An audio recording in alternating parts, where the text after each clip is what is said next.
नेपाल के पशुपतिनाथ मंदिर का इतिहास और पौराणिक मान्यता। उससे पहले दोस्तों, आप सब कैसे हो? वीडियो को लाइक करें, चैनल सब्सक्राइब करें और शेयर करना मत भूलिएगा। विश्व में दो पशुपतिनाथ मंदिर प्रसिद्ध है। एक नेपाल के काठमांडू का और दूसरा भारत के मंदसौर का। दोनों ही मंदिर में मूर्तियां समान आकृति वाली है।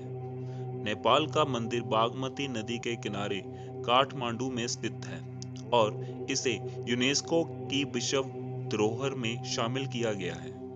ये मंदिर भव्य है और यहाँ पर विदेश विदेश से पर्यटक आते हैं।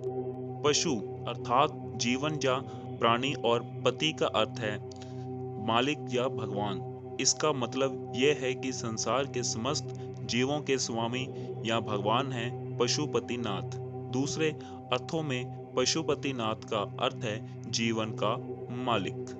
अप्रैल 2015 में आए विनाशकारी भूकंप में पशुपतिनाथ मंदिर के विश्व विरासत स्थल की कुछ बाहरी इमारतें पूरी तरह नष्ट हो गई थी, जबकि पशुपतिनाथ का मुख्य मंदिर और मंदिर के गर्भगृह को किसी भी प्रकार की हानि नहीं हुई थी।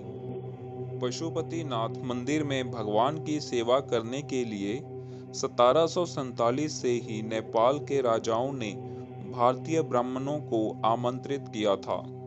बाद में मल्ला राजवंश के एक राजा ने दक्षिण भारतीय ब्राह्मण को मंदिर का प्रधान पुरोहित नियुक्त कर दिया।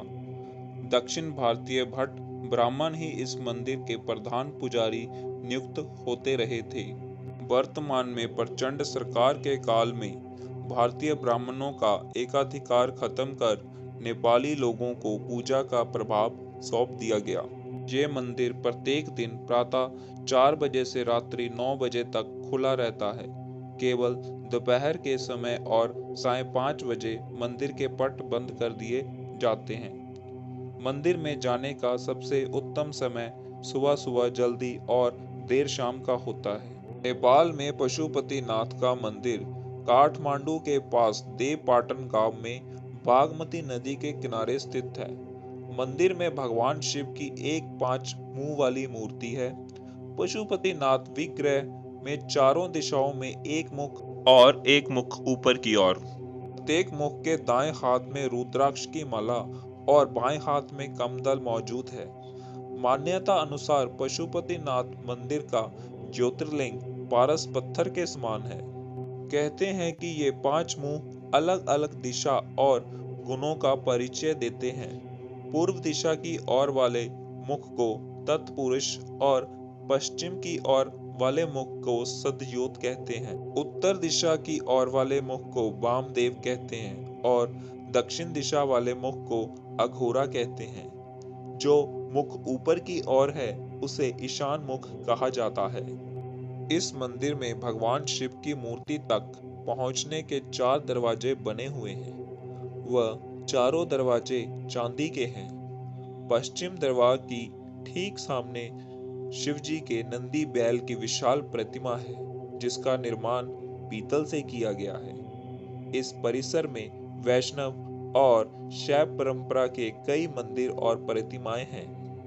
पशुपतिनाथ मंदिर को शिव के 12 ज्योतिर्लिंगों में से एक केदारनाथ मंदिर का आधा भाग माना जाता है। पशुपतिनाथ मंदिर के संबंध में यह मान्यता है कि जो भी व्यक्ति इस स्थान के दर्शन करता है उसे किसी भी जन्म में फिर कभी पशु योनि प्राप्त नहीं होती। हालांकि शर्त यह है कि पहले शिवलिंग के पहले नंदी के दर्शन न करें। यदि वो ऐसा करता है तो फिर अगले जन्म में उसे पशु बनना पड़ता है।